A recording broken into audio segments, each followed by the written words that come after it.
Savais-tu que tu peux endommager ton corps simplement par une mauvaise gestion émotionnelle? On a appris que pleurer est une faiblesse et qu'il faut se montrer fort. Et si on ne pleure pas à des funérailles, on passe pour un sans-cœur. Y aurait-il des bons ou des mauvais moments pour pleurer? Bienvenue dans La richesse des différences, le podcast où l'on démystifie les subtilités de la vie et on s'ouvre à une réalité plus vaste en choisissant de s'ouvrir sans jugement. Chaque épisode est une invitation à revoir et à créer ta propre vérité. Par le biais aujourd'hui de la différence entre le pleur et l'émoi, tu vas découvrir l'importance de vivre tes émois, en plus de ce qui se cache derrière un pleur qui est beaucoup plus que de la tristesse. Tu vas ainsi cesser de te faire du mal ou d'endommager ton corps. Oui, ça brise le corps. Pourquoi je le sais? Parce que je me suis brisée très fort et j'ai décidé, pour deux raisons, j'ai décidé de faire cet épisode-là parce que, oui, je me suis vraiment brisé mon corps par une mauvaise gestion émotionnelle, mais si tu as écouté plusieurs épisodes, tu as dû te rendre compte que je pleure souvent dans mes épisodes. Puis, je me suis dit que, tu sais, mes étudiants sont habitués, ils savent pourquoi je pleure. Mes clients sont habitués, je leur explique au début de chaque consultation pourquoi je pleure. Mais je me suis dit, mon auditoire de podcast ne savent peut-être pas qu'est-ce qui se passe, pourquoi je pleure autant et pourquoi, je me donne le droit, puis deux, pourquoi ça me fait aussi de bien et pourquoi j'estime important que si ça se place, que ça se fasse. Et ça rime en plus. Donc, on va vraiment aborder ça aujourd'hui pour t'amener les points importants d'une bonne gestion émotionnelle, puis que en comprenant vraiment la différence entre le pleur et l'émoi, tu vas peut-être moins souvent te freiner dans ton pleur si tu as tendance à freiner ton pleur parce que la différence entre le pleur et moi est très subtile et très mince, mais l'émoi est très important à vivre, tout aussi important que le pleur, mais pas pour les mêmes raisons. Et c'est là que je veux t'amener de la compréhension de ça parce que c'est important. OK? T'en feras ce que tu voudras de l'information, puis tu pourras continuer à retenir tes pleurs si tu veux, à te cacher ou à pleurer à des temps sélectifs si tu veux. Mais au moins, tu vas le savoir et tu vas avoir l'opportunité d'utiliser l'émoi pour te rapprocher de toi. Je t'en dis pas plus pour l'instant. Je veux commencer par t'amener des prises de conscience. As-tu déjà remarqué combien parfois se retenir de pleurer fait encore plus mal que la souffrance elle-même et que cela peut même aller jusqu'à nous empêcher de parler? Euh, je donne des conférences et ça m'est arrivé combien de fois? Si je pleure pas à toutes les conférences, je pleure pas mal souvent. Pourquoi que je pleure souvent pendant mes conférences? Pour plein de raisons qu'on va aborder aujourd'hui. Mais à la base, j'ai un souvenir vraiment très concret d'où est-ce que je donnais ma conférence et j'avais un gros émoi qui était là puis qui voulait sortir et j'espérais finir ma phrase au moins ou finir ma portion témoignage pour tu sais, pour pas perdre le fil. Et j'essayais tellement de me retenir qu'à un moment donné, ma voix parlait comme ça. Il y avait plus de son qui sortait parce que l'émoi était comme coincé dans ma gorge. Et ça m'empêchait de parler. Mais de la même façon, quand c'est un pleur, admettons, je sais pas moi, tu te fais persécuter, tu te fais chanter des bêtises ou peu importe, et on a un pleur qui monte, et ce pleur-là, que ce soit justement à des funérailles ou ailleurs, on a des pleurs qui montent et quand on refoule ces pleurs-là, ça fait mal. Ça fait souvent mal dans la gorge. C'est l'endroit le plus commun. Mais il y en a qui vont vivre ce refoulement-là par le ventre, par la portion cœur. Il y en a qui vont le vivre dans tout leur corps. Chaque personne va vraiment vivre le refoulement émotionnel à sa façon. Mais la façon la plus répandue, c'est le mal de gorge. Ça coince là comme si quelqu'un nous étranglait, comme si quelqu'un nous coinçait la gorge. Et ça fait mal, ça fait vraiment mal. Et lorsqu'on se retient ce pleur-là, puis que là, tout à coup, je sais pas, on s'en va se cacher aux toilettes ou on s'en va se cacher, s'isoler à quelque part, et là, tout à coup, on pleure. Ce pleur-là, là, ce pleur-là qui a gagné sa sortie de prison, probablement par acharnement, parce que on nous a vraiment appris que c'était pas une bonne chose, puis que c'était pratiquement dangereux de pleurer parce qu'on pouvait se faire. Puis c'est vrai, c'est vrai que c'est facile de se sentir vulnérable et de se faire attaquer en posture de vulnérabilité, mais c'est une toute autre histoire. Euh, mais ce pleur-là qui a une permission spéciale et de pouvoir pleurer, si ça t'est jamais arrivé de vivre l'extase de délectation, de vivre un pleur librement. J'ai écouté tu sais, j'ai refoulé mes émotions pendant, tu sais, je me suis redonné le droit de vivre mes émotions. J'avais environ 42 ans, quelque chose du genre, là. Tu sais, fait que ça a été long, là, avant que je m'accorde cette liberté-là. Et je vais toujours me rappeler, il y a peut-être, je sais pas, 2, 3 ans, j'écoutais une série sur Netflix. C'est Atypique. C'est l'histoire d'un adolescent atypique qui vit les soubresauts d'une famille dysfonctionnelle dans un milieu plus ou moins adapté, mais c'est pas ça c'est pas ça que je pleurais, c'est que le dernier épisode est tellement venu me chercher, j'ai fait comme oh my God, c'était la plus belle fin.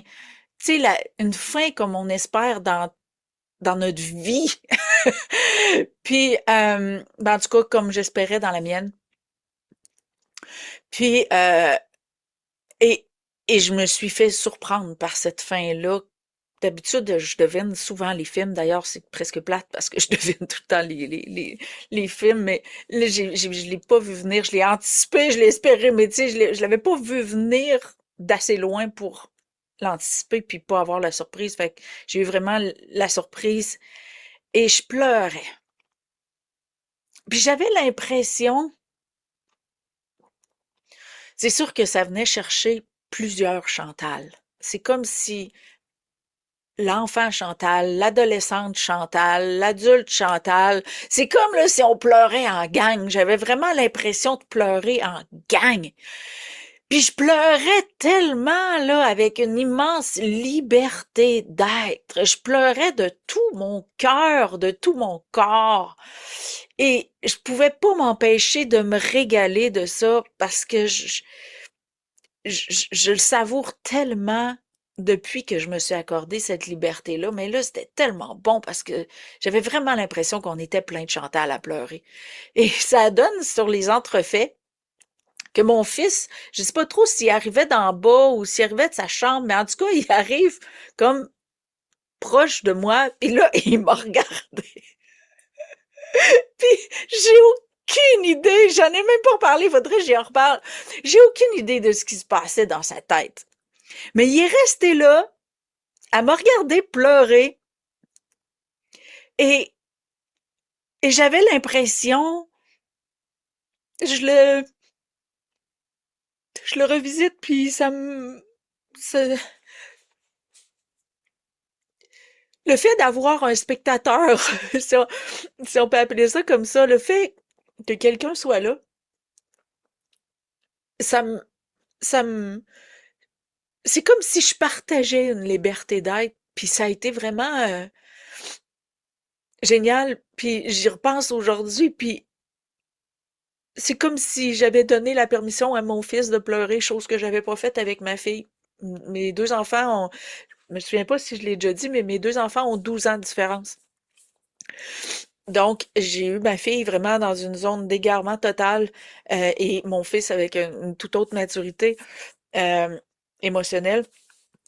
Donc, la liberté émotionnelle est un espace auquel j'ai, j'ai- j'ai- que j'estime précieuse à livrer à mes enfants. Puis le fait que mon fils soit là pendant que je vivais cette immense extase de pleurs-là, euh, je trouvais que c'était génial. C'est aussi simple que ça, je trouvais. J'ai dit, s'il peut, par cette petite expérience-là qui a duré, je sais pas, j'ai peut-être pleuré pendant 10 minutes, je sais pas. S'il peut, pendant ce court laps de temps-là, se donner le droit de pleurer, juste ne serait-ce que pour découvrir le confort, le bien-être que ça procure à l'intérieur, ben, j'aurais gagné une grosse victoire parce que euh, je suis tombée en amour avec le pleur et je suis sûre que c'est par carence. J'ai, je me suis tellement privée de cette extase-là, puis je suis tellement tombée en amour avec cette extase-là parce que j'ai compris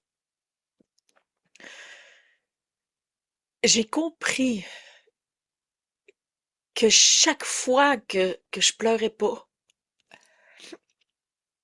je me claquais la porte au nez. Je me disais ta gueule. Je me disais maudite moumoune. Je me disais fais attention. Euh, toutes les conneries, toutes les conneries qu'on peut se dire juste pour pas pleurer. Juste parce qu'on est convaincu, à l'époque j'étais une convaincue profonde et sincère, que la meilleure idée de ma vie c'était d'arriver à pas pleurer. Puis euh, je suis devenue une... c'est vraiment, c'est vraiment impressionnant. Faut que je te raconte une autre anecdote où justement je donnais une conférence. Ça a été une des plus... des, des grosses réactions choc que j'avais vécues lors d'une conférence parce que je vis... lorsque je donne des conférences, je sais jamais quel témoignage qui va venir appuyer la présentation. Et des fois, j'ai fait des sauts. Des fois, j'étais comme, oh, c'est déjà, on parle de ça. Déjà, ça fait son coming out. Donc, j'ai souvent fait des sauts sur, mon Dieu, je vais parler de ça, là. Et il y avait tellement rien d'autre qui montait que c'était clair, là, que c'était de ça qu'il fallait que je parle. Et c'était vraiment cocasse parce que il y avait un monsieur qui était là, c'était le maître du temps de la conférence. Et ce maître du temps-là, il m'a vu souvent en conférence parce que il était souvent là dans plein de salons que je faisais. Donc, c'était pas sa première conférence qu'il venait me voir. Et j'ai fait un gros saut dans cette conférence-là et j'ai vraiment, c'est une des fois justement où que j'étais plus capable de parler, qu'il fallait absolument que ça sorte, il fallait absolument que je pleure et fort en plus là, tu sais, un gros pleurage là. Et à la fin de la conférence, il m'a dit, ah, t'as donné un bon show. Ça m'a saisi. Ça m'a saisi parce que encore aujourd'hui, je me demande, est-ce qu'il pense que j'aurais pu faker ce pleur-là? Euh, Ça m'a vraiment saisi parce que je t'ai déjà raconté le monsieur qui était venu me voir après une conférence puis qui a dit, hey, je suis allé voir ta conférence, c'était vraiment bon. Et et t'as pleuré. Fait que là, oui, je pleure souvent, mais ce monsieur-là, c'était la première fois qu'il me voyait en conférence. Fait que, et il me dit, t'as pleuré comme si j'étais un extraterrestre, puis que ça se faisait pas, puis tout ça. Puis il était comme en adoration, puis en admiration devant le fait que j'avais pleuré. Puis par après, il m'avait demandé à venir en consultation pour que je l'aide à pleurer. Mais, tu sais, j'ai trouvé ça particulier qu'on puisse penser que c'était un show, premièrement. Deuxièmement, j'arriverais pas à faker un pleur comme ça. Il y avait beaucoup trop de sincérité dans ça. Fait que ça m'a comme, on peut vraiment penser que ça peut être un show, un spectacle de pleurer. Donc ça aussi, ça m'a saisi. Puis, mais il y a cette liberté d'être là a été tellement particulière à accéder parce que je vais revenir plus loin. Euh, ben, je peux y revenir tout de suite. Parce que dans le fond, j'ai déjà skippé mon deuxième point. Mon troisième point, c'était, savais-tu que lorsque tu fermes la porte à la souffrance slash la tristesse, tu fermes aussi la porte à l'amour, la joie, l'espoir, car c'est du corps émotionnel dont tu te coupes. Euh, Quand mon corps était complètement brisé, puis que je me suis rendu compte à quel point c'était rendu aussi simple et facile pour moi que de respirer, que de retenir mes émotions, refouler mes émotions, les cacher, ne pas les vivre. C'était rendu tellement facile pour moi, puis mon corps était tellement brisé, je me suis dit, il doit y avoir un lien de cause à effet certain. Et je suis allée en hypnose pour me redonner le droit de vivre mes émotions. Et je me rappelle très bien, ben, je vais m'en rappeler toute ma vie, je pense. J'étais assis dans la chaise et la séance d'hypnose se déroulait. Mais je suis toujours semi-con... Tu sais, d'un, l'hypnose, c'est pas... Tu dors pas vraiment, t'es comme dans un état second, là. Mais moi, quand je vais me faire faire des soins, j'ai tout le temps comme une deuxième Chantal en stand-by qui watch, qui étudie. Puis, je me rappelle que euh, j'allais carrément vivre cette séance d'hypnose-là en espérant être capable de pleurer. Et c'était fascinant comment qu'elle m'amenait dans une zone de relâchement intense. Et là, ça cherchait dans mon subconscient l'endroit où je suis le plus en confiance, le plus relâché, le plus dilaté. Et j'ai cherché beaucoup. Ça l'a cherché beaucoup à l'intérieur de moi et l'espace le plus confiant, le plus relâché, le plus confortable que je connaissais, c'était lorsque je me couche le soir sur l'épaule de mon chum. Et pendant la séance, je me suis retrouvée, comme de fait, dans cet espace-là. Puis ce qui m'a fait pleurer, c'était vraiment,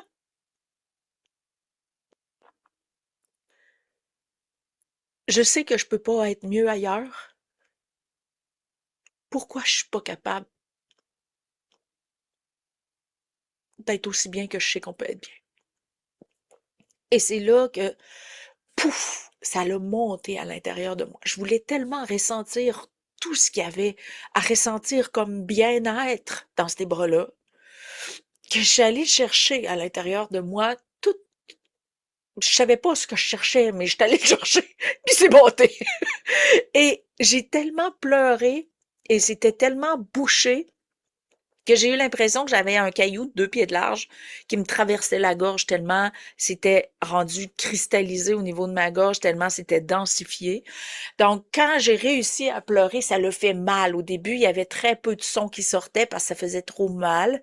Et là, je me tenais, je me tenais la gorge, je me massais la gorge, j'essayais que ça sorte. Et j'ai réussi à que ça sorte après beaucoup de douleur. J'ai réussi à pleurer et j'ai tellement pleuré, là. On aurait dit, là, tu sais, puis on aurait dit, mais c'était ça, dans le fond, ça faisait 42 ans que j'avais peut-être 35, là, je sais pas à quel âge j'ai arrêté de pleurer, mais, et, et j'ai tellement, ça a tellement sorti comme un torrent, comme un barrage qui s'effondre. Ça pleurait, ça pleurait, ça pleurait, et c'était,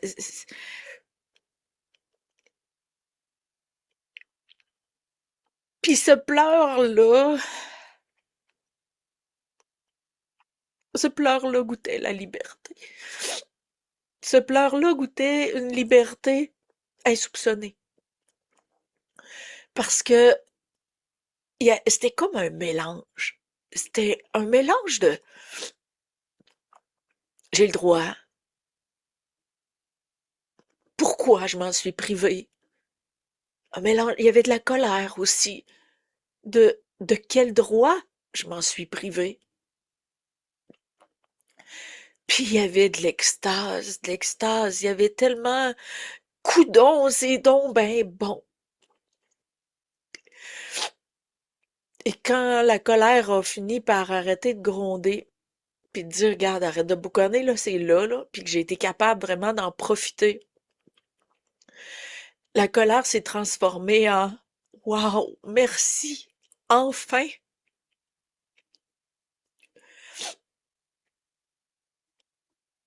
Et c'était tellement bon.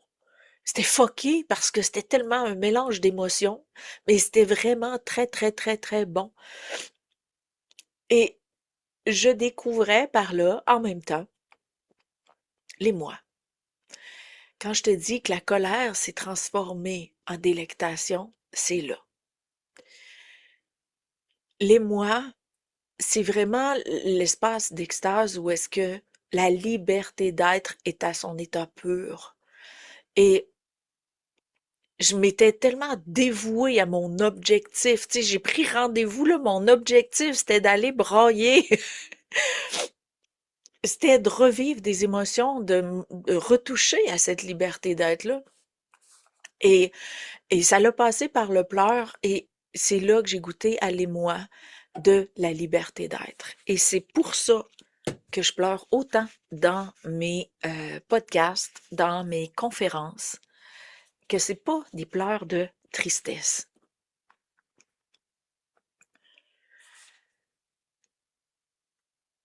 Si ça fait un moment que tu écoutes mes podcasts, tu sais que j'ai l'habitude d'être assez transparente. Je me mets tout nu. Ben, c'est ce que je fais depuis 10 ans en conférence aussi. Et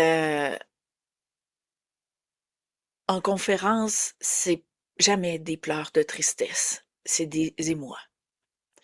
Pourquoi des émois? Des émois.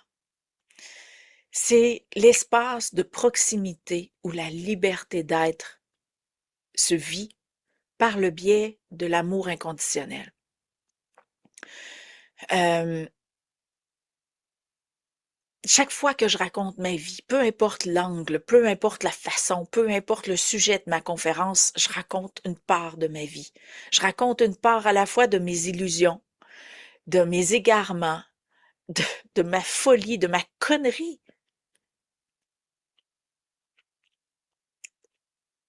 Donc, tu sens ça, là, c'est un émoi. Donc, c'est pas de la tristesse. Ce qui est là présentement, c'est j'ai choisi de m'aimer complètement.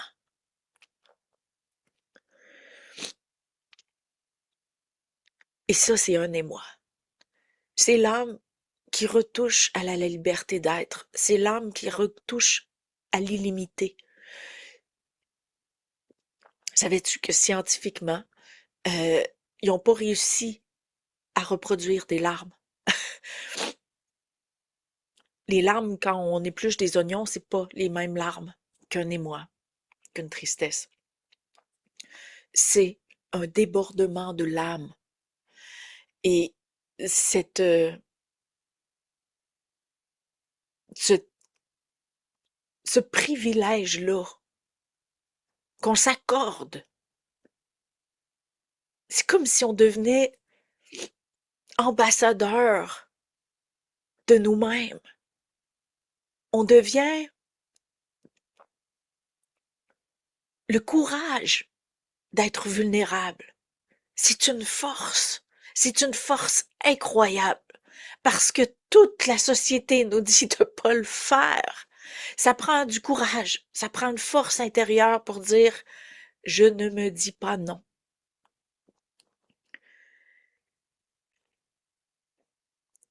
Puis c'est impressionnant Et c'est pour ça que je trouve que j'appelle ça aujourd'hui de la négligence criminelle de se priver de vivre ses émotions.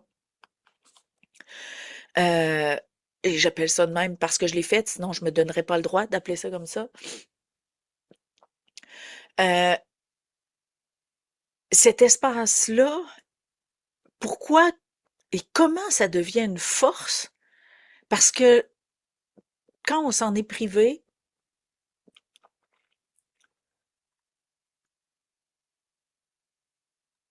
quand on s'en est privé, on l'a fait par choix, mais beaucoup plus par obligation ou par survie. Et c'est comme si tout à coup, là, tu mettais tes deux bras devant toi et tu barrais un barrage hydroélectrique. C'est ça, refouler une émotion, surtout un pleur ou un émoi, là, ça exige une force incroyable avec un corps, une gogosse à 50 cents, comme je dis toujours. Un corps est pas fait pour retenir un barrage hydroélectrique.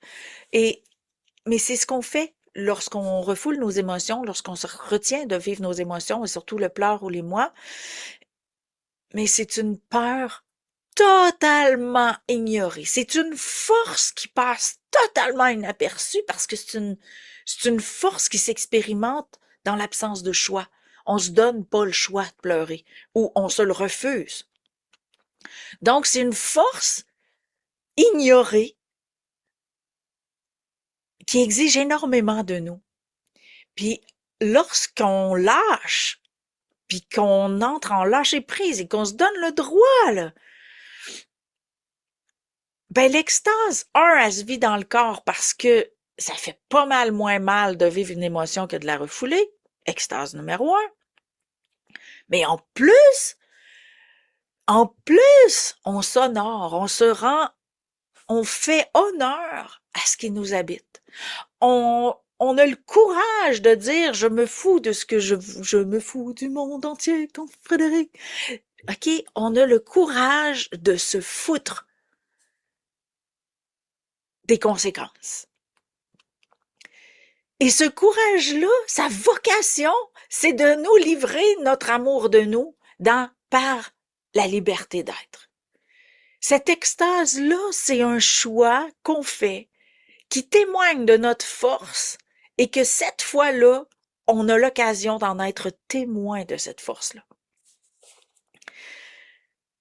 Je vais toujours me rappeler d'une consultation. J'aurais envie de dire la pire consultation que j'ai vécue, mais en même temps, elle était tellement intéressante parce que j'ai retiré beaucoup d'apprentissage de cette rencontre-là, de cette consultation-là. Je m'en vais à une conférence et la conférencière, dans le fond, c'était une activité de réseautage. Puis là, ben, il y avait une conférencière qui faisait une conférence et elle expliquait comment elle utilisait les hormones comme l'adrénaline, l'endorphine, blablabla, toutes les hormones pour arriver à ne pas pleurer, à ne pas vivre sa souffrance. Et là, moi, j'écoute cette conférence-là et je suis comme, pour moi, c'était comme si ça nous enseignait à faire de l'automutilation, tu sais, j'étais tellement ailleurs. Puis là, tout le monde applaudissait. Puis là, j'étais comme, comment on peut promouvoir l'automutilation avec autant de fierté, avec autant d'innocence, parce que visiblement, elle ne savait pas les dommages que ça faisait, et encourager les gens, et les gens étaient contents. Puis là, j'étais comme, ah, sur quelle planète je suis atterri ce matin?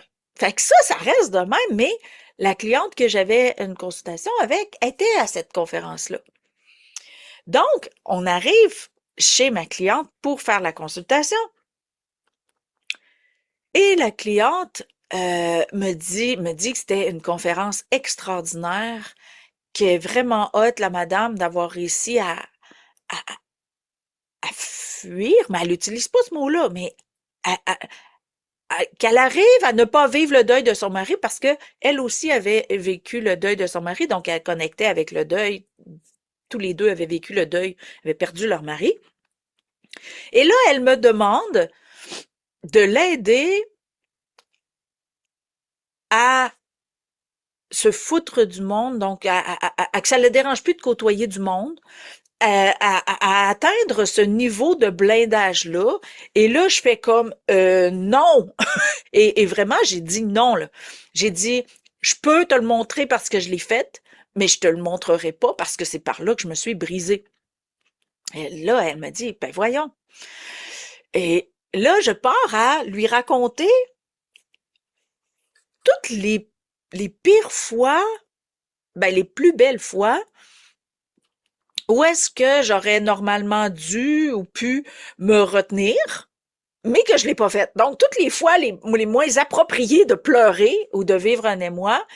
Et là, je me mets à lui raconter ça pour comme l'inspirer, pour lui faire rendre compte que ça se fait par du monde, pour, je sais pas, c'est ce qui montait, c'était comme, allez, allez. Fait que là, et j'avais devant moi sa face. Sa face qui me regardait avec comme une espèce de urk. Tu sais, une face de dégoût. Et là, j'étais comme, ben, je vais y aller. Tu sais, je sens que ça te parle pas. Tu sais, je chantais vraiment, là, elle me regardait avec dégoût. À la limite, du mépris, là, je ne sais pas, mais il y avait vraiment du gros dégueulassis.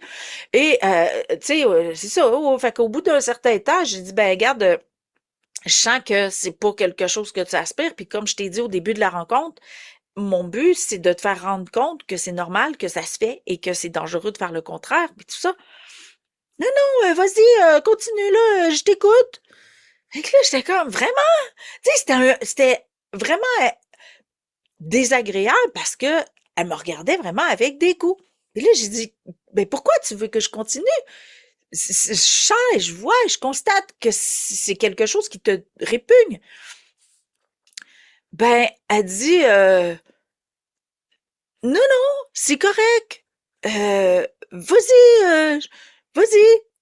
Pourquoi? Tu sais, je comprenais pas. Mais elle dit, c'est parce que c'est tellement gros, c'est tellement. Elle dit, moi, j'irai jamais donner une conférence puis pleurer devant du monde, j'irai jamais. Donc, elle était pas capable de coller ça à sa propre vie parce que c'était tellement extrême ce que je lui partageais que ça arrivait pas à la toucher. Fait qu'il a fallu vraiment que je me repositionne pour aller chercher un espace qui pouvait la faire connecter avec ça parce que pour elle, c'était des ondes que non seulement elle se donnerait jamais le droit de le faire, mais qu'elle avait pas l'intention non plus, là.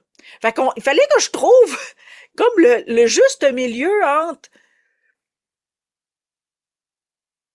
entre elle ira jamais jusque-là et elle aura pas le choix de faire un bout. Tu sais, il fallait que je trouve cet espace-là.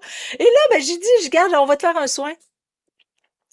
Et donc, j'ai passé par le soin pour lui faire vivre l'extase de la liberté d'être. Parce que par la tête, elle n'y serait jamais allée, elle n'aurait jamais voulu. Donc, ce que j'ai fait, j'ai conduit le mouvement de la liberté d'être à l'intérieur de moi. Et elle m'a dit qu'elle avait jamais vécu une extase comme ça dans son corps. Donc, ce que je me suis contentée de faire dans l'espace de ce soin-là, c'est de semer une graine pour qu'elle ait le goût d'y retourner. Mais je pouvais pas l'obliger à pleurer. Je pouvais pas l'obliger à s'accorder la liberté d'être. Mais je sais aujourd'hui que cette personne-là a goûté à la liberté d'être parce que je l'ai mis dans le soin. Et cette extase-là, c'est une extase que je souhaite à tout le monde. Euh, pour arrêter de souffrir du manque de liberté d'être, du refoulement ou du blindage émotionnel, ce qui est sensiblement la même chose. Euh, mais cet espace-là où on se donne le droit, puis, tu sais, le paraître pèse tellement dans notre société. Euh, je vais toujours me rappeler, j'ai ben, c'est pas un client parce que c'est un public, là. Dans le fond, c'est une personne qui m'avait vu plusieurs fois en conférence. Et là, il était venu me voir encore une fois à une conférence et il m'avait sauté. Il dit, ah, toi là, toi là, tu nous fais vivre.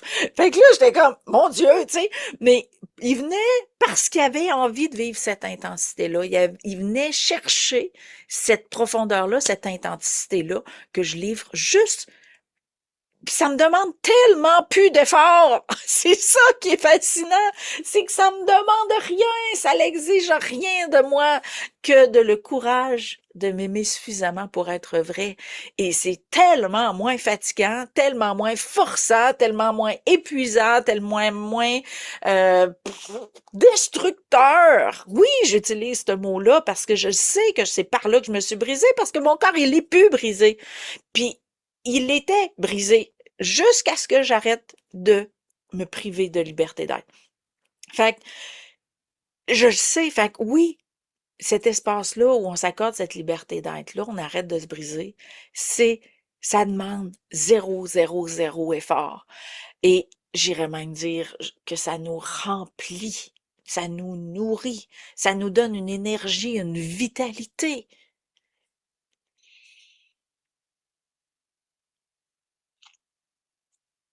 Cet émoi-là qui monte, euh, c'est ce qui se souvient. Mon corps se souvient à la fois de combien j'étais convaincue que c'était une bonne idée de me retenir, ce que ça l'a exigé de moi de faire le choix contraire, et l'extase vécue lorsque le choix, je me suis dit oui, je le veux, puis que je me le suis livré. J'ai accepté et je l'ai fait. Cet émoi-là, là, c'est la rencontre entre l'âme et l'ego.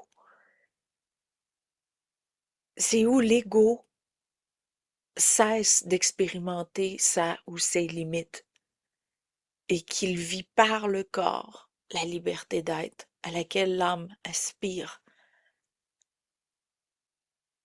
à le reconduire. Donc, c'est vraiment un espace extrêmement précieux, cette liberté d'être-là, qui... et là, je parle du pleur, je parle de l'émoi, mais c'est la même putain de chose quand on parle de colère. Dans la spiritualité, puis dans le mieux-être, puis dans l'éveil de conscience, combien de gens essayent de pas vivre la colère, de mettre ça de côté, c'est de côté obscur. Urk, urk, urk. OK? La tristesse, la colère, c'est des zones connexes. OK? C'est des zones de liberté d'être aussi. Et plus tu es restrictif sur tes options émotionnelles, plus tu te dis ta gueule, plus tu te brises de l'intérieur, plus tu nourris un vide, tu crées un vide où est-ce que ta vérité intérieure, ça veut dire quoi? Ce que tu es, ce que tu conçois de la vie a sa place par les émotions. Donc, c'est vraiment le point de rencontre. Le corps, c'est le point de rencontre entre l'âme et l'ego. C'est par là qu'ils se divisent ou qu'ils se rapprochent. C'est par là que tu t'éteins ou tu t'animes. Fait que c'est vraiment un espace extrêmement précieux que je te souhaite vraiment de toucher. Je me remets à l'ordre. C'était évident que j'allais m'emporter avec une émission comme ça, mais je me remets quand même à l'ordre pour pas m'éterniser parce que j'en parlerai jusqu'à demain.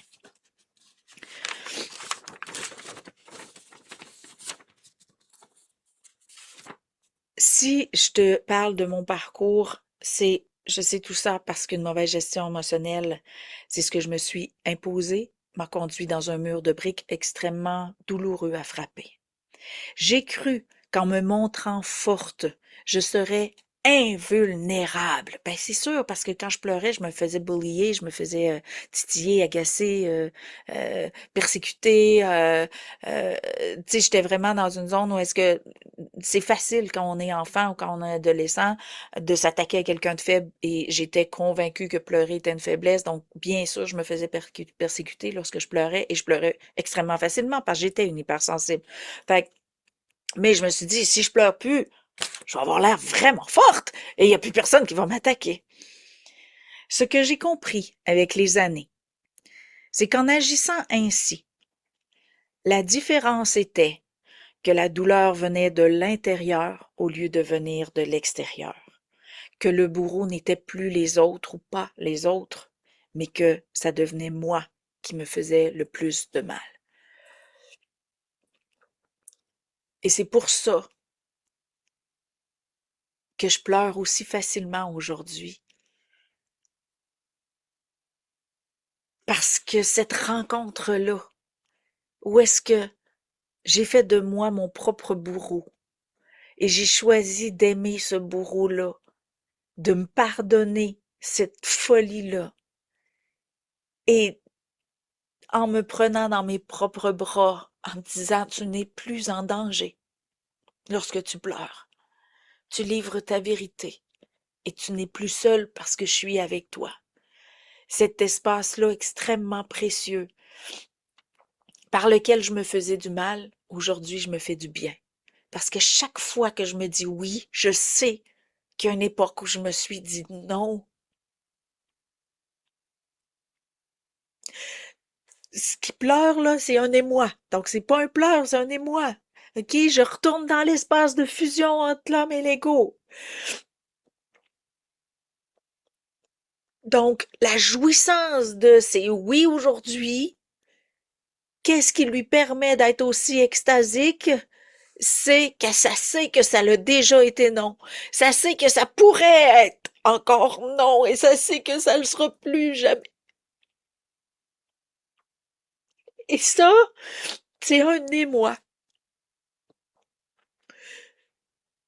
C'est l'espace de l'amour inconditionnel, c'est l'espace de la liberté d'être, c'est l'espace d'amour de la vie, c'est l'espace de sublimation entre l'âme et l'ego.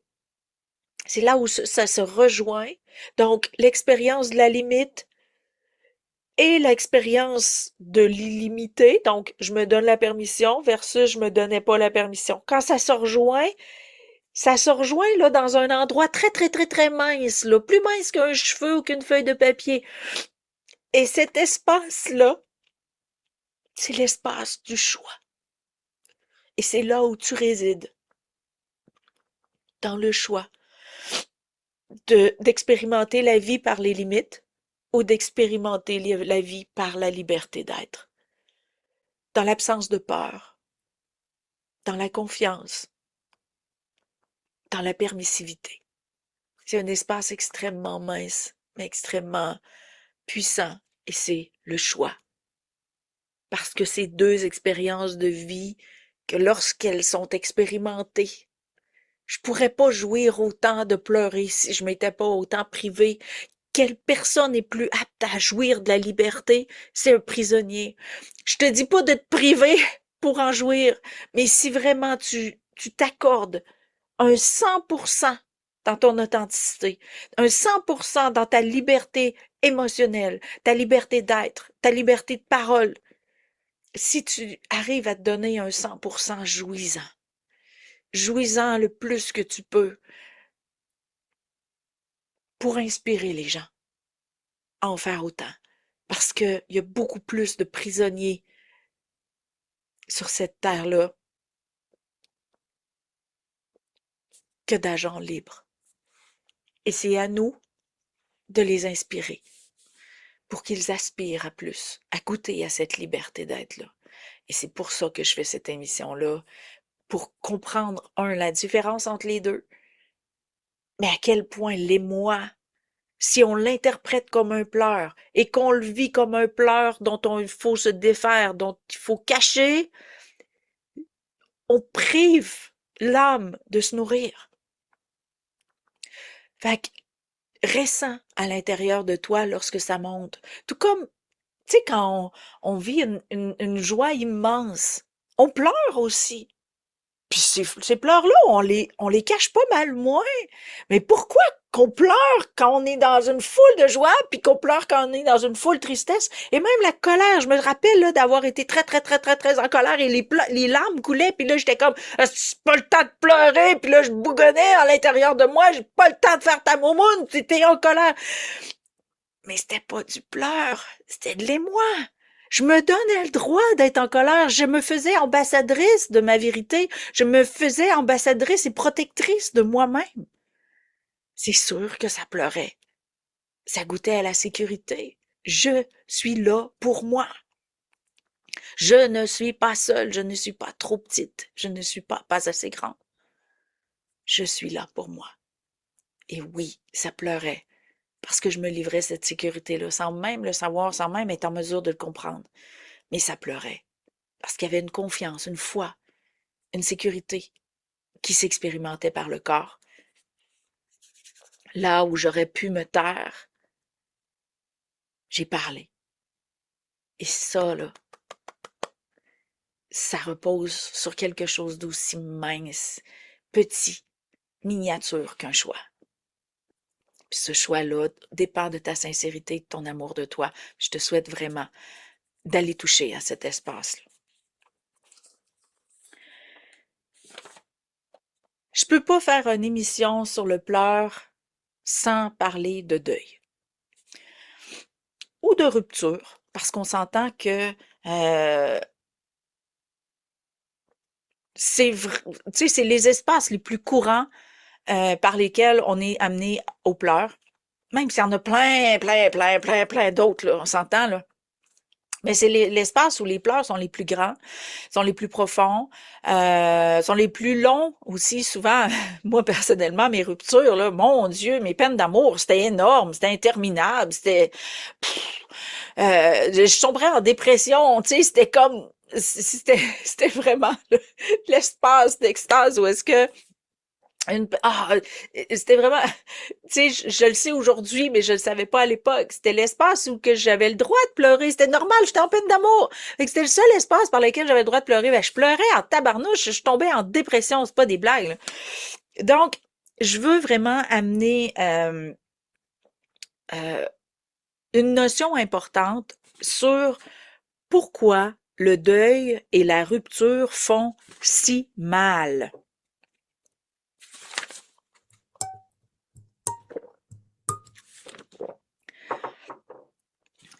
Et je te l'explique techniquement, je dirais pas scientifiquement, là, parce que les scientifiques s'attardent pas pantoute au neurosensoriel autant au sens propre.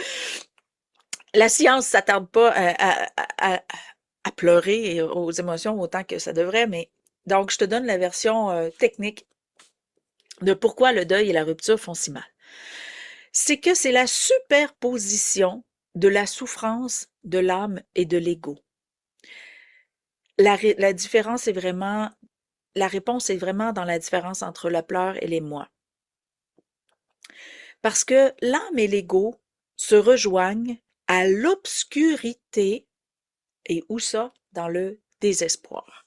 Tu sais, je t'ai dit que la fusion, la connexion entre tu sais, l'espace où est-ce qu'on se donne le droit ou on se le donne pas, donc la liberté d'être versus le non, on va dire ça de même. Qu'est-ce qu'il y a de mince, mince, mince, mince, mince entre les deux? C'est le choix. Mais un choix, je l'ai déjà expliqué dans une autre émission, c'est pas de dire oui ou non. Au-delà du choix, il y a faire le choix de croire que. Et ce qui arrive dans l'espace où est-ce que l'âme et l'ego se rejoignent dans l'espace du désespoir, ça veut dire quoi? Ça veut dire que l'ego pleure. Pourquoi? Parce que la personne est morte ou la personne est partie, je peux plus l'aimer ou je ne suis plus aimé. C'est soit un, soit l'autre ou carrément les deux, OK? Donc, on pleure pour ça. Et ça, c'est une menterie. OK? C'est pas vrai. On peut continuer d'aimer, on peut continuer d'être aimé. Pourquoi? Parce qu'on va choisir de le ressentir. Mais qu'est-ce qu'on fait? On choisit spontanément et inconsciemment de croire que c'est rendu impossible.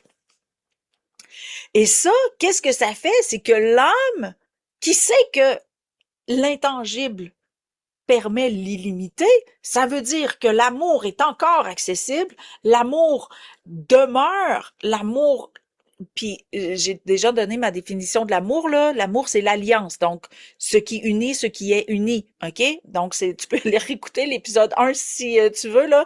Donc j'ai expliqué que l'amour c'est l'alliance, ce qui unit, ce qui est uni, et c'est notre choix de croire en ce qui unit, ce qui est uni, qui fait qu'on sent qu'on aime et que c'est reçu, ou qu'on se sent aimé et qu'on est capable de le recevoir. C'est euh, notre foi, donc notre choix de croire en ce qui nous unit, qui permet de, en quelque sorte, toucher à l'amour. Donc, lorsque on expérimente la mort ou la rupture, ça veut dire que on essaye de se convaincre spontanément, naturellement parce que notre culture nous dit que c'est le cas, on essaye de se convaincre que l'amour est coupé, que le lien est coupé, que on peut plus aimer, on peut plus être aimé, que c'est plus là. L'âme sait que c'est complètement faux. L'ego, dans ce contexte-là, donc l'esclave sensoriel, donc je peux plus y faire de câlin, je peux plus y toucher, donc lui avec ses croyances limitantes se convainc que ben non, on peut plus l'aimer, on peut plus lui faire des câlins, on peut plus lui faire un sourire, on peut plus le regarder dans les yeux, on peut plus le contempler, on peut plus donner des bisous. Donc l'ego qui est très très très esclave du sensoriel, donc du toucher, se dit ben non, je peux plus toucher, je peux plus vivre l'amour avec cette personne-là. L'âme sait que c'est faux et l'âme pleure l'illusion de l'ego, on va dire ça comme ça. L'âme pleure l'illusion de l'ego et plus l'ego souffre. Donc, étant donné que l'âme et l'ego, donc l'ego choisit de croire à quelque chose qui est faux. Ça fait mal dans le corps. Pourquoi? Parce que l'âme a dit non, non, non, non, non, tu te trompes. Donc l'âme essaie de le remettre à l'ordre. Mais plus l'âme essaie de le remettre à l'ordre, plus la densité s'installe dans le corps par la souffrance. On interprète la douleur physique comme de la souffrance émotionnelle qui est amenée par le choix de croire que le lien n'est plus là, qui nourrit. Donc, le choix que l'on fait de croire en je ne peux plus, donc j'ai appelé ça le choix sincère de croire en l'inaccessibilité, ok, donc le manque d'amour, sublime la souffrance de l'âme et de l'ego dans le corps. Et c'est ça qui fait si mal, parce que ils se rejoignent ou dans le désespoir. Ça veut dire que l'ego est tellement convaincu ou convaincu. L'ego est tellement convaincu qu'il ne peut plus aimer. Et l'âme le sait comment? Parce qu'ils se rejoignent dans le corps, ces deux-là. Et l'âme ne peut que constater la conviction. Et cette âme-là pleure aussi. Donc, c'est pour ça que ça fait si mal de pleurer un deuil, parce que l'âme touche au désespoir de l'ego et ça se vit dans le corps. Donc, ça amplifie la douleur. Il n'y a pas juste la souffrance du deuil qu'expérimente l'ego, il y a l'expérience conjointe du désespoir par le corps et c'est pour ça que ça fait si mal. Donc, euh, je te... Et c'est pas des blagues ce que je te dis là, parce que j'ai eu souvent à tomber sur des gens aux prises avec le deuil. Et ça s'est dissous du moment où je les ai dit, tu peux-tu dire à voix haute, je t'aime à la personne. Et il y a une magie. Fait que c'est l'incitatif d'aujourd'hui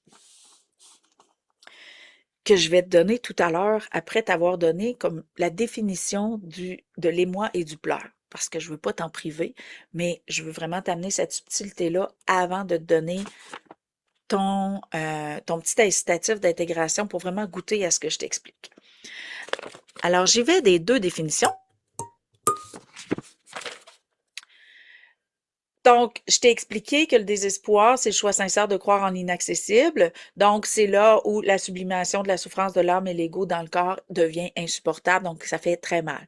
Donc, si on sort de là et qu'on revient à l'espace de l'émoi versus le pleur. Le pleur, c'est l'expérience illusoire du manque d'accessibilité de l'ego. Ça veut dire quoi? L'ego est convaincu que ça se rend plus, ni dans un sens ni dans l'autre, et c'est une expérience illusoire parce que c'est complètement faux, mais l'individu choisit de croire en ça, donc le pleur va provoquer l'inaccessibilité, que ce soit une rupture, que ce soit la distance, que ce soit la mort, que ce soit le succès, que ce soit une victoire, que ce soit faut que je te raconte. Je suis sûre que soit tu l'as vécu ou soit tu l'as entendu. Parce que j'étais dans Balançoire chez moi l'autre soir et je me berçais tranquillement, puis là j'étais avec mon chum et là on entendait un petit garçon puis sa maman voulait qu'il rentre dans la maison et là le petit garçon il voulait pas rentrer dans la maison puis là il y avait sa petite sœur dans le carrosse puis tout ça et là ça m'aurait vraiment replongé dans quand j'étais petite.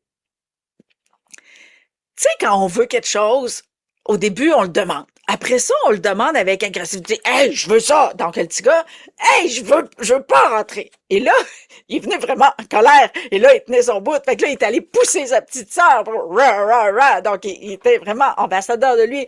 Et là, la mère, elle tenait son bout. Non, là, on rentre. Ça suffit. C'est assez. Et là, il y a eu le start. J'appelle ça le kick-down j'ai nommé ça live, là, pendant que j'ai fait l'expérience. Ça fait peut-être une semaine ou 2. Et là, j'ai fait comme, ah, il a pogné son kick-down. Un kick-down, là, c'est quand on conduit une auto puis qu'on downshift pour avoir plus de puissance dans le moteur, plus de révolution pour que ça tire plus. Ben, un kick-down émotionnel. Le petit gars, il a pogné son kick-down. Tu sais, quand on commence à pleurer parce qu'on veut supplier, puis on espère que soit la colère ou le pleur va faire le travail, puis qu'on va gagner notre moins. Mais quand l'enfant, là, décide de « Ah non, ça marchera pas ce soir », et que là, le kick-down, tu sais, tu sais, quand ça fait ça, moi, en tout cas, je me souviens vraiment de l'avoir vécu quand j'étais enfant, quand on choisit spontanément de croire que maudit tabarnouche, ça marchera pas cette fois-là, et là que le pleur du désespoir occupe toute la place. C'est vraiment, donc, c'est l'espace justement que je te parle où est-ce qu'on fait le choix d'être convaincu de l'inaccessibilité. Fait que c'est pour ça que j'ai ouvert cette proposition-là, là. Donc, dans le cas d'un deuil, c'est plus pouvoir aimer. Dans le cas de la rupture, c'est plus pouvoir aimer ni être aimé. Dans le cas d'un succès, c'est l'échec par rapport à nos espoirs. Tu sais, ça peut être n'importe quoi, là, pourquoi on pleure. Mais quand on arrive dans l'espace de conviction et qu'on atteint un niveau de point de non-retour, donc dans l'espace sombre du désespoir, là où l'âme et l'ego se rejoignent, donc c'est la zone qui fait mal et c'est là souvent qu'on va pogner notre kick-down et que le pleur va être incontrôlable et que ça va sortir en colère ou en pleurs de colère ou peu importe, ça va sortir différemment. C'est comme si on change de propulseur. C'est vraiment drôle. Fait que si tu as l'occasion d'entendre un enfant pleurer, son processus, là, il y a souvent le cri, après ça, il y a le pleur doux, de supplication, puis après ça, il y a le pleur de j'y n'y arriverai pas. Donc, c'est pas drôle, là, mais c'est cocasse, là, puis il fallait que je t'en parle parce que quand j'étais assis dans ma balançoire, et là, j'ai fait comme, ah, c'est drôle, je vais faire mon épisode. Puis je pensais d'oublier d'en parler, mais non, ça s'est placé de lui-même. Alors, donc, on parle ici la définition du pleur, je me remets à l'ordre. Et je te donne la définition de l'émoi. Je crois te l'avoir bien expliqué. J'espère que tu as bien compris. Vraiment, là, j'aimerais vraiment que tu mettes en commentaire sous l'épisode, tu sais, si tu as bien saisi la différence entre le pleur et l'émoi, si tu es capable d'expérimenter, d'y toucher, ou même me dire vraiment, est-ce que tu donnes plus de liberté dans l'émoi ou dans le pleur? J'aimerais beaucoup savoir. Alors, je te donne la définition d'émoi. Donc, l'émoi est l'extase de l'âme dans l'expérience physique de la foi et l'amour inconditionnel de soi. C'est l'espace de liberté d'être, que ce soit au niveau des comportements, des pensées, des paroles ou des émotions. Donc, l'émoi vient de je me dis oui, j'aurais pu dire non, j'ai peut-être même dit non, mais je me dis oui aujourd'hui, maintenant et toujours. Et j'arrive à m'aimer, quand je parle d'expérience physique de la foi, ça veut dire je choisis de croire que c'est la meilleure et la seule chose à faire. Je choisis de croire à ma vérité, je choisis de croire que c'est la meilleure expérience que je peux vivre. Donc, cet espace-là, puis, tu sais, moi, j'insiste beaucoup sur l'amour inconditionnel parce que c'est exactement ça que je fais, là, en conférence, quand je livre ma zone d'ignorance, et quand je le fais même par le podcast aussi, je révèle à quel point j'ai été naïve, à quel point je me suis égarée, à quel point je me suis brisée et que j'ai arrêté un jour, là. Donc, le point de bascule, il est là, où est-ce que un jour, j'ai arrêté de me dire non et je me suis dit oui et je me dis oui toujours maintenant. Et c'est cette zone-là où est-ce que l'amour inconditionnel, ça veut dire je me donne le droit d'être tout ce que j'ai besoin ou envie d'être. Euh, Point final. Donc, c'est vraiment ça, l'amour inconditionnel. Donc, il n'y a pas de jugement si c'est le bon moment, si c'est la bonne façon ou peu importe. L'amour inconditionnel est là et quand je parle de liberté d'être, c'est une permissivité dans l'amour inconditionnel. Alors, j'espère que le pleur et l'émoi, c'est clair pour toi, que tu vas comprendre pourquoi ça fait si mal, c'est quand tu es dans le désespoir combiné en égo. Donc, c'est vraiment pour ça que ça fait tellement mal. Et cette douleur-là, elle peut se vivre dans la gorge, dans le cœur, dans le ventre, dans le plexus aussi.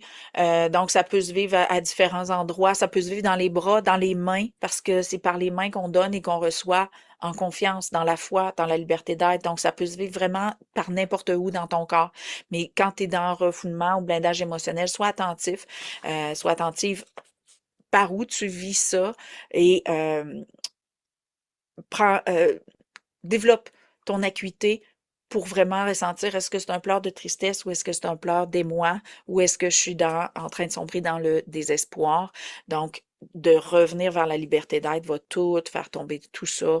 Tes douleurs vont se dissoudre, ton amour de toi. Donc, tu vas de plus en plus pleurer des mois au lieu de pleurer de pleurs parce que tu vas goûter de plus en plus à la liberté d'être. Fait que tu vas avoir l'impression que tu pleures encore autant, mais ce sera plus la même sorte de pleurs. Ça va être des pleurs d'extase au lieu des pleurs de souffrance. Donc, ça va être vraiment plus, comme je dis tout le temps, ça va plus goûter le gâteau au chocolat que le caca. Alors, je t'amène l'incitatif d'intégration du jour. Étape numéro 1, tu vas prendre un deuil. Que ce soit un deuil de rupture, que ce soit un deuil de travail, mais si tu as un vrai deuil là, de quelqu'un qui est mort, prends-le, OK? Parce que mon petit exercice, il fit super bien avec quelqu'un qui est mort. Et tu vas dire à voix haute, tu n'es plus là, je ne peux plus t'aimer. Tu vas ressentir à l'intérieur de toi peut-être de la douleur. Il y a un pleur de tristesse qui va monter. Donc, c'est un pleur de tristesse qui va monter quand tu vas dire cette phrase-là à voix haute. Si ça monte pas du premier coup, tu peux la dire jusqu'à temps que ça monte, là. OK? Si tu veux vraiment faire le test, là, répète-le à voix haute, respire profondément, imprègne-toi de ça pour vraiment goûter aux pleurs de tristesse qui est très différent. OK? Tu le répètes à voix haute. Quand tu es là, quand tu es dans cet espace-là, puis que là, tu es arrivé à te convaincre de cette folie, étape numéro 2 du test, tu vas encore une fois, prendre une respiration profonde et tu vas dire à la personne, je t'aime tellement et je garde précieusement dans mon cœur tous les moments de bonheur. Tu vis en moi. Et là, tu vas aller goûter à la dilatation, à l'extase. La douleur va s'en aller, le pleur va changer de forme, va se dissoudre et tu vas pouvoir ressentir ton âme qui est refleurie comme si elle était là, calée la tête en dessous de l'eau depuis ton choix de souffrance et tu vas pouvoir te nourrir de cette extase-là et découvrir le pleur des moi, qui est le pleur par lequel tu vis l'extase de je nourris notre amour malgré la proposition de l'ego d'inaccessibilité. OK, c'est vraiment ça, là. Fait qu'en faisant ce petit exercice-là, qui est simple comme bonjour, mais qui va te faire le plus grand bien, surtout si tu es dans un vrai deuil présentement, je te conseille vraiment de vivre ça dans ces deux espaces-là pour comprendre le pleur de tristesse et ou de souffrance, là, tout dépendant dans quel espace, versus le choix de croire en l'alliance. C'est vraiment surprenant, là, cette dilatation-là et cette extase-là. Si jamais tu as de la misère avec ça. Parce que moi, personnellement, j'ai fallu que j'aille chercher de l'aide parce que je n'étais pas capable d'y aller dans cet espace-là. Ça exige beaucoup. Surtout si tu es entraîné dans je suis fort, je suis solide et tout ça. Donc, je t'invite vraiment, dans ce cas-là, tu peux m'appeler par le biais d'un soin. C'est très, très facile. Je peux t'amener l'extase sans nécessairement aller te torturer dans la crispation, là. Donc, c'est quelque chose qui se fait quand même très bien, là, très facilement par le biais d'un soin. C'est de l'induction de pulsion quantique, donc ça génère de la dilatation, ça renoue, ça fait renouer ton corps avec l'espoir, la joie ou peu importe ce dont tu as fait le choix de te briser un jour. Donc, c'est vraiment par le soin que je vais pouvoir t'aider avec ça.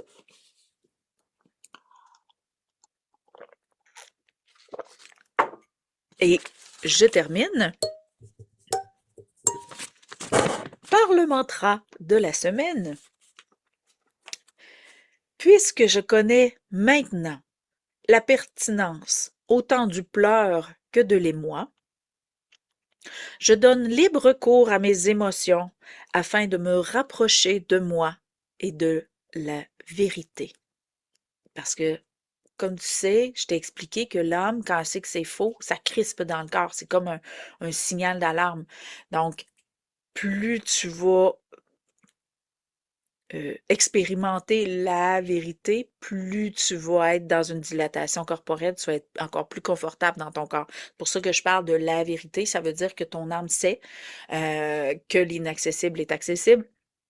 Donc, c'est pour ça que c'est dans ce sens-là que je parle de vérité. Alors, je répète le mantra, puisque je connais maintenant la pertinence autant du pleur que de l'émoi, je donne libre cours à mes émotions afin de me rapprocher de moi et de la vérité.